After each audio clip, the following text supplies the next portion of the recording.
Hi, I'm LDS in Medium, and thank you so much for tuning in today. I want to try to bring religion and spirituality closer together, and this is what this pod is all about. I will talk about my own thoughts and feelings as I am both LDS and have spiritual gifts, something that I've had my whole life, but I always thought that it was hard to combine these gifts with my religion. This has torn me into two directions, and I have talked to many people who feel the same way. I can't choose not to have my spiritual gifts, but I can choose how I use them. And I always want to use them for good and to help others.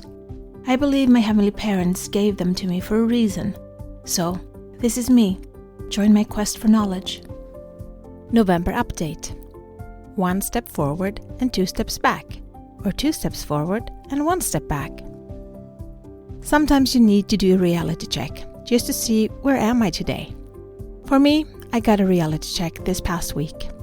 Something happened at work that triggered me, and I got to firsthand watch myself right back into my old behavior again. So at work, my colleagues had decided to plan the afternoon activities while being out on the break with the kids. The thing is, my class, since being the youngest, have their own break period, for them to be out longer and by themselves.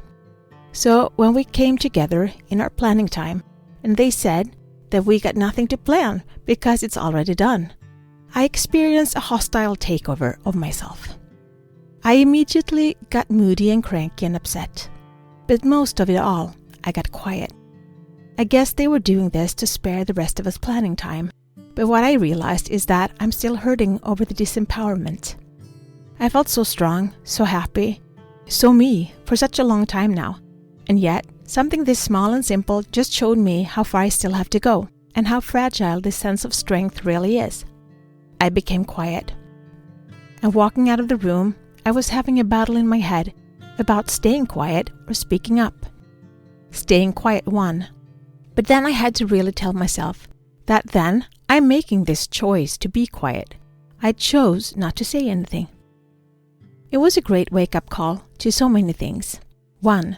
Me feeling disempowered still triggers me greatly. 2.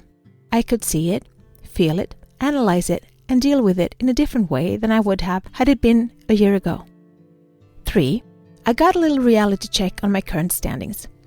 So, what if I had a relapse? Overall, I also need to validate how far I've come. This was the first time in months that I felt this way. First thing happening in months that I haven't handled well compared to what I desired, what I thought or wanted. Had this been before, I would have felt like for every step forward, I took 2 steps back.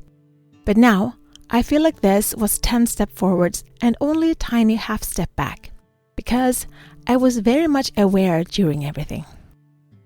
Awareness is the key to change. You can't change what you're not aware of. So just taking time and reflecting on what just happened. Why did I behave that way? What was the trigger? Told me so much of my current standings, but only in this regard to feeling disempowered. And yet, it's the one thing that I've felt a lot of lately. Maybe that's why it's triggering easily. I wanted to have something to say about my work environment. I think I told you that I have a friend that is really sick.